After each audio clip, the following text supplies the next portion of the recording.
Samarqand shahar vokzal Uzgazolning yonida mana shunaqangi kottejlardan bittasi hozir srochni sotuvga chiqdi.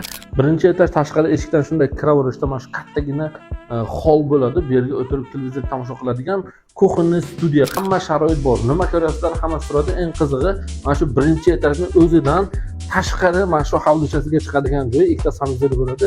Letniy barbekyu zonasi ham bor. Mana shu birinchi etajning o'zidan podvalga ham tushib ketadi. Kimga qiziq bo'lsa videoni oxirigacha ko'ring. Hozir ikkinchi, uchinchi etajlarni ham obzor qilamiz. Bu zdanimizning ikkinchi qavatida 3 ta spanni, bitta общий sanuzel bo'ladi. Operator bitta ko'rsatamiz. Kattalar uchun yotoqxona qilsa ham bo'ladi. Do'konda kotel turibdi, har bitta xonasiga batareyasi bor. Bu esa bolalarimiz uchun yotoqxona, buni ham shkaf, garderob, hamma sharoiti bor.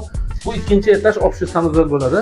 Sharoiti vashta dahshat. Mana bu uchinchi xonasi bo'ladi operator. Qo'llari polni parket qilingan eshiklar, krashini dahshat. Mana shu ikkinchi qavatning o'zidan mana shunaqangi balkonchasi bor, tashqariga chiqadigan. Hozir 3-etajni ko'ramiz. Bu 3-etaj bo'ladi. Har bitta etaji 75 kvadrat. Podvali bilan 4 qavatli bino, 300 kvadrat, narxi esa 220 ming.